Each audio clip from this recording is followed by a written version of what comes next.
ended. An 0-9 start for Toronto as Bosch hammers 2 down. The third-year player out of Georgia Tech. Actually one of the few bright spots for the Raptors this year. No, when you go through their roster, they really only have 2 starters on their whole roster. Bosch is one. I think Villanueva could be the other one. James is one of those guys that could be a starter, but probably would be a better guy coming off the bench for you. He's one of those small scorers in James. As Peterson was fouled by Korver, it will be 3 at the line for Morris Peterson. Number 26, Korver, his first foul of the game, team foul number 1. You know, we talked about Bosch, just how well he's playing. Take a look at how aggressive he went to the hoop. 13th in the league in scoring, 13th in the league in rebounding. And Sam Mitchell gets a little concerned about possibly burning him out. He's averaging just over 39 minutes per game. But young fellas can do that. Takes him out of some of the drills at practice. Doesn't allow him to practice the whole 2 hours. And that's a good move. Charlie Villanueva, who will come in before too long. I like what Sam Mitchell said about why he's not starting him. He has to earn it. He benched him recently for a game. Yeah, like Araujo earned it. I think Araujo is in by default. Yeah. They don't want to play Bosch too many minutes at center. Iguodala reaching for the Korver miss. Kyle tees up a 3. D'Alembert. And finally Bosch wins out. Sixers down 5 early on. 4 and change gone.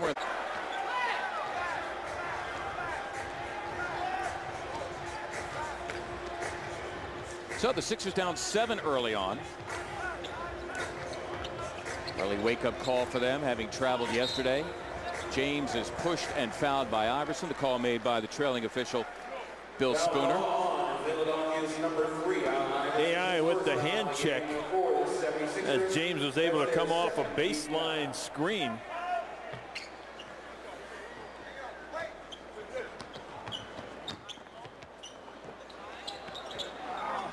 This is Peterson, who's got the touch. That's for 2.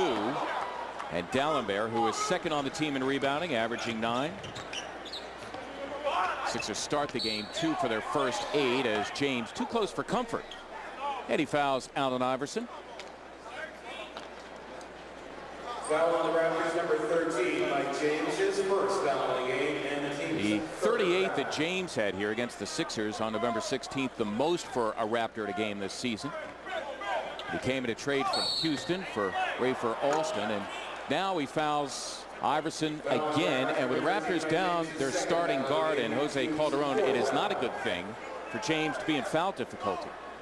And Toronto should go zone. That's Iguodala for 3. Yes, he loves the rims here at Canada Center. Well, the last time he was here, Andre Iguodala went, what, 6 of 8 from beyond the arc. The 26 points he had in the game, a career high. He's averaging just under 11. That's good for 4th on the team. That's James just inside the arc, nothing doing. AI go right at James again. See if you can't pick up number 3. Allen stays outside but misses the jumper. Those are little things right there. Take advantage of those things.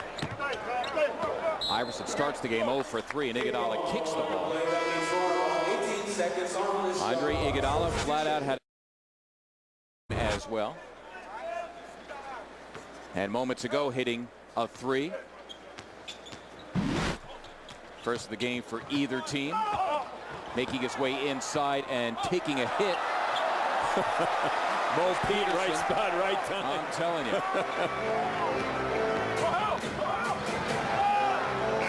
That's Derek Martin, the veteran, into the game for the first time. Martin signed as a free agent in mid-November.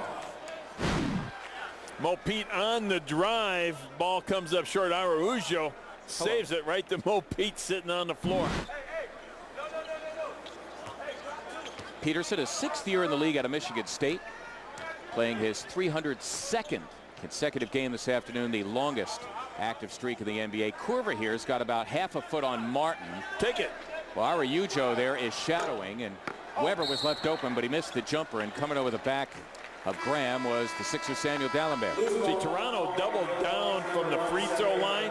Kyle Korver, all he has to do is turn baseline.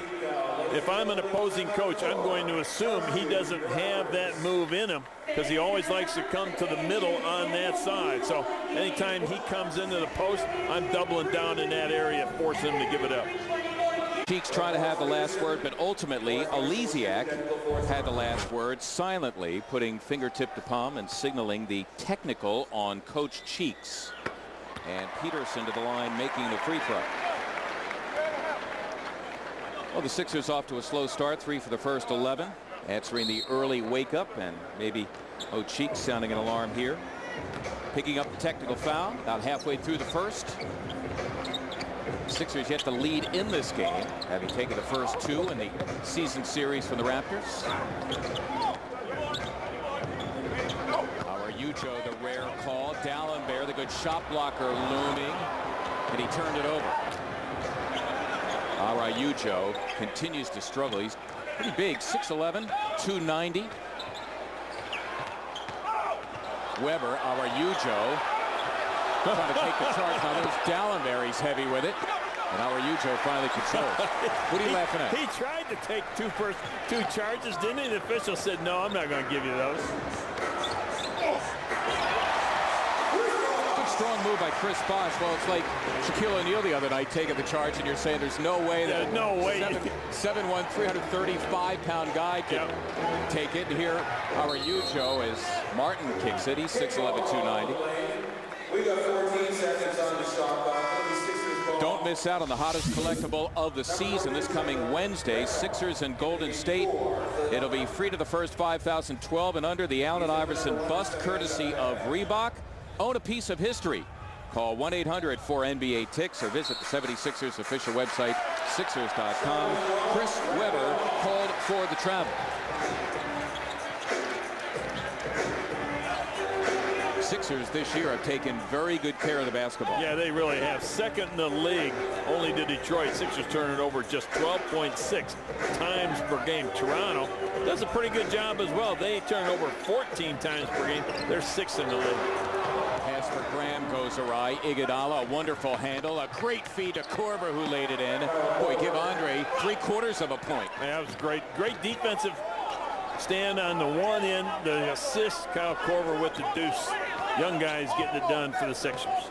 Number 42, the rookie out of Duke. Speaking of young guys, Shablik Randolph, who's having a great time of it there. He knocked it away from Bosh, so a good defensive play. Now Korver, Iverson, lead it home with the left hand. And for Allen, the field goal is his first of the game. He leads the NBA in scoring, averaging exactly 34. And the Sixers down 3. Iverson had missed his first 3 from the floor. Now Bosh, who has a nice touch for a big man. Yeah, he really does. Shooting 48+% overall, averaging 22+ points per game. Now he gets to the line about 8+ times as well, so that's outstanding numbers. Araujo comes down with a miss, and he was fouled by Shablik Randolph. Bosh, by the way, has not missed in this game. 4 of 4. Here's the turnover. 2 in a row for Toronto, and it leads to the fast break opportunity for Kyle Korver. On the next possession, another turnover, and AI gets the fast break opportunity. Sixers now 5 of 15. They have riddled the Toronto Raptors defense in the first quarter of the first 2 ball games. Instead, the Raptors having the better of it offensively. That's Weber off the Bosh miss, with 3 and change to go here in the first.